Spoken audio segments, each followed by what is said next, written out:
Hello and welcome. This is Pavan. आज English grammar series का एक नया लेक्चर है। आज के इस लेक्चर में हम बात करने वाले हैं रिपोर्टेड स्पीच के बारे में, और ये रिपोर्टेड स्पीच का पार्ट नंबर 5 है। इससे पहले रिपोर्टेड स्पीच के 4 लेक्चर आए हुए हैं। आप चैनल की प्लेलिस्ट में जाइए, पहले उन लेक्चर्स को देखिए, उसके बाद आपको ये वाला लेक्चर अच्छे से समझ आएगा। So let's start. आज के इस लेक्चर में हम ज़्यादा कुछ नहीं पढ़ने वाले। ये लेक्चर थोड़ा छोटा ही रहने वाला है, और इसमें हम देखेंगे टाइप्स ऑफ सेंटेंसेस। उन सेंटेंसेस को हम देखेंगे जिनका यूज हम रिपोर्टेड स्पीच में करते हैं। रिपोर्टेड स्पीच में, नरेशन में, डायरेक्ट या इनडायरेक्ट स्पीच में, तीनों एक ही चीज के नाम है। सबसे पहले मैं आपको बताऊंगा किस टाइप्स के सेंटेंसेस जो है हम नरेशन में यूज करते हैं या रिपोर्टेड स्पीच में यूज करते हैं। देखिए, तो डिक्लेरेटिव सेंटेंसेस है। नरेशन में हम डिक्लेरेटिव सेंटेंसेस का यूज करते हैं, इंपरेटिव सेंटेंसेस का यूज करते हैं, इंटेरोगेटिव सेंटेंसेस का यूज करते हैं, एक्सक्लेमेटरी सेंटेंसेस का यूज करते हैं, और ऑप्टेटिव सेंटेंसेस का यूज करते हैं। डरना और घबराने वाली बात बिल्कुल नहीं है। डरना बिल्कुल नहीं है, क्योंकि ये बिल्कुल इजी है। हमें ये देखना है डिक्लेरेटिव सेंटेंसेस क्या होते हैं, इंपरेटिव सेंटेंसेस क्या होते हैं, इंटेरोगेटिव क्या है, एक्सक्लेमेटरी क्या है, और ऑप्टेटिव क्या है। हम एक एक को अच्छे से पढ़ेंगे और अच्छे से समझने की कोशिश करेंगे। देखिए, हम इनको क्यों पढ़ रहे हैं? हम इसलिए पढ़ रहे हैं क्योंकि नरेशन में, रिपोर्टेड स्पीच में डायरेक्ट और इनडायरेक्ट, जो कि तीनों एक ही है, इनमें हमें देखने को मिलेंगे जे वाले सेंटेंसेस हमें नरेशन में देखने को मिलेंगे। That's why we are reading this. So firstly we will start with declarative sentence. अब डिक्लेरेटिव सेंटेंस क्या होता है? अब देखिए, जहां पे declarative sentence also known as simple or assertive sentence. A simple sentence is that in which some declaration or assertion is made or an opinion is expressed. Example, I am charming.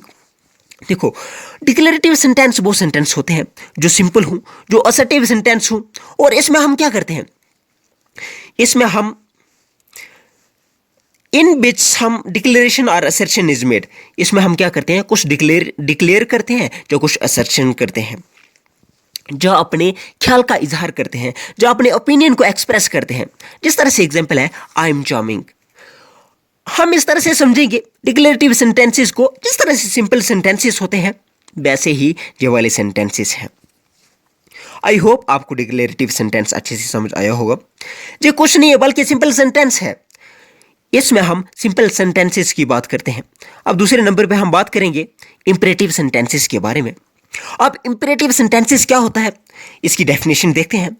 N imperative sentence is that in which command, order, advice, request or emergency plea is made. An imperative sentence can end either with full stop or sign of exclamation. लेकिन ये full stop के साथ ही ज़्यादा full stop के साथ ही ख़त्म होता है। मैं आपको बताऊंगा जी इंपरेटिव सेंटेंस क्या है। इंपरेटिव सेंटेंस उस सेंटेंस को हम बोलते हैं जिसमें हमें कमांड दिखे, जिसमें हमें ऑर्डर दिखे, एडवाइस दिखे, रिक्वेस्ट, जो इमरजेंसी दिखे। अगर ये बातें हमें किसी सेंटेंसेस में दिखेंगी, देखो तमाम बातें तो एक सेंटेंस में नहीं आएंगी, अलग अलग सेंटेंस में कहीं पे कमांड होगी, अगर कहीं पे ऑर्डर होगा, एडवाइस होगी, रिक्वेस्ट होगी, इमरजेंसी होगी। इस तरह की अगर प्ली की जाएंगी, इस तरह की अगर गुजारिशें की जाएंगी, अगर कहीं पे कमांड किया जाएगा, अगर कहीं पे ऑर्डर किया जाएगा, एडवाइस, रिक्वेस्ट, इसी चीज़ को हम बोलेंगे इंपरेटिव सेंटेंसेस। और इनका भी यूज नरेशन में बहुत ज़्यादा होता है, और इसलिए हमें इंपरेटिव सेंटेंसेस के बारे में जानना बहुत जरूरी है। तो अभी तक मैंने आपको बताया डिक्लेरेटिव सेंटेंस और इंपरेटिव सेंटेंस।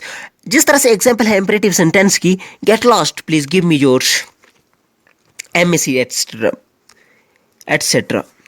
आप एमएसी पता नहीं क्या है, लेकिन आप इतना याद रखिए, imperative sentences are those sentences in which these types of feelings, not feelings but ये जो वर्ड्स हैं, जिस तरह से कमांड होती है, ऑर्डर, एडवाइस, रिक्वेस्ट, इमरजेंसी वगैरह, इस तरह की बातें होंगी, उनको हम बोलेंगे इंपरेटिव सेंटेंसेस। अब बात करेंगे हम इंटेरोगेटिव सेंटेंसेस की। इंटेरोगेटिव सेंटेंसेस के बारे में हालांकि मैंने आपको कल भी बताया था, लेकिन मैं आज भी दोबारा से इनको बताऊंगा। अब ये वाले सेंटेंसेस कैसे होते हैं? इंटेरोगेटिव सेंटेंसेस क्या है? डेफिनेशन इसकी, it is the sentence in which question is asked. Thus, all the questions are interrogative sentences, and interrogative sentence is always followed by question mark. देखो, एक पहचान है इसकी, एक आइडेंटिटी है। वो आइडेंटिटी क्या है? देखो, कहीं पे अगर कोई क्वेश्चन होगा या इंटेरोगेटिव सेंटेंस होगा, हमें लास्ट में इस तरह का जो कुछ मिलेगा, जे साइन मिलेगा, इंटेरोगेटिव का साइन है जे, इस तरह का हमें साइन मिलेगा। और इसमें क्या होता है? इसमें क्वेश्चंस आस्क्ड किए जाते हैं, इसमें क्वेश्चन पूछे जाते हैं। It's the sentence in which question is asked. इसमें क्वेश्चन पूछा जाता है कि देखो, इंटेरोगेटिव में मैंने आपको कल बताया था, इंटेरोगेटिव सेंटेंस में हम क्या करते हैं? हम यूजुअली सेड को सेड ही रहने देते हैं, लेकिन जब हम नरेशन में जब जहीं अगर नरेशन में इंटेरोगेटिव सेंटेंस होगा, फिर हम रिपोर्टिंग वर्ब को सेड की जगह आस्क्ड लिखेंगे, सेड की जगह हम आस्क्ड का यूज करेंगे। और इसकी आइडेंटिटी क्या है? आइडेंटिटी जे वाला साइन इसकी आइडेंटिटी है। जिस तरह से एग्जांपल है हु आर यू। अभी मैं आपको बताऊंगा एक्सक्लेमेटरी सेंटेंसेस के बारे में। एक्सक्लेमेटरी सेंटेंसेस क्या होते हैं? एक्सक्लेमेटरी सेंटेंसेस देखिए, जहां पे an exclamatory sentence is the one in which sudden expressions of surprise, grief, joy and fear are made. An exclamatory sentence or always ends with a sign of exclamation. जी हमेशा इनके आगे जे वाला sign लगा रहेगा और जे इसकी आइडेंटिटी है। जिस तरह से इंटेरोगेटिव में जे वाली आइडेंटिटी थी, इस तरह से आइडेंटिटी थी, लेकिन इसमें एक्सक्लेमेटरी सेंटेंसेस में जे आइडेंटिटी होगी और इसके नीचे ये पॉइंट सा होगा। और ये क्या है? एक्सक्लेमेटरी सेंटेंसेस क्या है? ये वो सेंटेंसेस है जिसमें हम क्या करते हैं? अपने सडन एक्सप्रेशंस बताते हैं। सडन एक्सप्रेशन किसके? लेकिन सरप्राइज के, ग्रीफ के, जॉय के या फियर के, जिसमें हम इस तरह के अपने एक्सप्रेशंस शो करते हैं, इस तरह की हम अपनी फीलिंग्स बताते हैं। इसी चीज को हम बोलते हैं एक्सक्लेमेटरी सेंटेंसेस। एग्जाम्पल जो है, जिस तरह से अगर देखो, अगर हमारे साथ कुछ बुरा हो रहा है तो अचानक से हमारे अंदर से फीलिंग आएगी और हम बोलेंगे व्हाट्स द हेल। देखो, ये सडन फीलिंग होती हैं जो कुदरती नेचुरली हमारे अंदर से अचानक से आ जाती हैं और ये सडन है। इसमें हमें ये ध्यान रखना है, ये हमारे सडन फीलिंग्स है, सडन एक्सप्रेशंस है। देखो, अगर हमें कहीं डर लगता है तो हमारे से कुछ हमसे क्या कुछ एक्सप्रेस हो जाता है अचानक से, उसी को हम एक्सक्लेमेटरी सेंटेंस बोलते हैं। और इन एक्सक्लेमेटरी सेंटेंस में इस तरह के साइंस होते हैं। अब हम बात करेंगे ऑप्टेटिव सेंटेंस की। अब देखिए, एक्सक्लेमेटरी सेंटेंसेस के बारे में मैंने आपको बोला, अभी मैं आपको बोलूंगा ऑप्टेटिव सेंटेंसेस के बारे में। जो ऑप्टेटिव सेंटेंसेस क्या है? Optative sentences are those in which wishes are made, it ends with the sign of exclamation. देखो, साइन ऑफ एक्सक्लेमेशन में तो इतना ज़्यादा जहाँ यूज़ नहीं होता, लेकिन जहाँ पे विशेष वगैरह का इस्तेमाल हो, जहाँ पे हम दुआएं करते हों, इस तरह के सेंटेंसेस जैसे मे यू लिव लॉन्ग, आपकी लंबी उम्र हो, आप कामयाब हों, या जे हो वो हो, जहाँ हम दुआएं करते हैं, जहाँ हम किसी के लिए अच्छा सोचते हैं, लिखते हैं वगैरह वगैरह, इन चीज़ को इसको हम बोलते हैं ऑप्टेटिव सेंटेंस। मैं आपको एग्जाम्पल दिखाऊंगा अभी। ये देखिए, ऑप्टेटिव सेंटेंसेस की एग्जाम्पल्स हैं। May the king of beasts live long, ये जगह होगी ये जहाँ पे क्या दुआ की हुई है कि जहाँ का किंग जो है वो, जहाँ पे विश है कि वो उसकी ज़्यादा उम्र हो, वो ज़्यादा। Live long the king of westers, may you too live long enough to see your grand children. आप इतने लंबे, इतने ज़्यादा जियो कि आप अपने ग्रैंड चिल्ड्रंस भी देख सको। कहने का मतलब ये है, कहने का मकसद ये है कि optative sentences are those sentences in which we used to see, in which we used wishes, जहाँ पे हम विशेष का इस्तेमाल करते हैं। बस हमें इतना ही याद रखना है। अभी तक मैंने आपको क्या बोला? मैंने आपको ये चीज़ें बोली हैं। मैंने आपको ये चीज़ बोली, मैंने क्या बोला आपको? मैंने आपको बोला कि डिक्लेरेटिव सेंटेंसेस भी होते हैं। डिक्लेरेटिव सेंटेंसेस है, इंपरेटिव है, इंटेरोगेटिव है।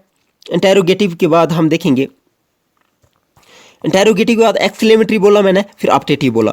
और मैंने आपको ये चीज़ बोली, डिक्लेरेटिव सेंटेंसेस वो सेंटेंसेस हैं जो सिंपल सेंटेंसेस की तरह होते हैं। एग्जांपल जैसे आई एम चार्मिंग है। इंपरेटिव में क्या होता है? जो कमांड, ऑर्डर, एडवाइस, रिक्वेस्ट, इस तरह की बातें होती हैं। इंटेरोगेटिव में क्वेश्चन मार्क होता है। एक्सक्लेमेटरी में इस तरह का साइन होता है। और ऑप्टेटिव में विशेष होती हैं। ऑप्टेटिव में क्या होता है? विशेष होती हैं। और आज का जो लेक्चर मैं ज़्यादा लंबा नहीं रखूँगा, और कल वाले लेक्चर में, आने वाले लेक्चर में हम क्या करेंगे, इनकी एग्जाम्पल्स देखेंगे और हम इनका यूज़ देखेंगे। क्योंकि देखो, रिपोर्टेड स्पीच में हम कनेक्टर दैट का इस्तेमाल करते हैं, लेकिन हर जगह दैट का इस्तेमाल नहीं होता। कहीं पे और भी वर्ड्स इस्तेमाल होते हैं, दैट हमेशा यूज़ नहीं होता। हम इसकी और एक्सेप्शंस जो है वो अच्छे से देखेंगे और इसको अच्छे से समझने की कोशिश करेंगे। ये वाला टॉपिक मैं आपके लिए बिल्कुल ईजी बना दूंगा। सो ये लेक्चर ख़त्म करता हूँ। Thank you and bye. और इससे पहले अगर आपको ये लेक्चर कुछ इसमें कुछ अगर कमी दिखे, आप मुझे कमेंट बॉक्स में लिखिए, मैं उसको रेक्टिफाई करूँगा। और आवाज़ कम या ज़्यादा आप कर सकते हो। चलो लेक्चर ख़त्म करता हूँ। Thank you and bye.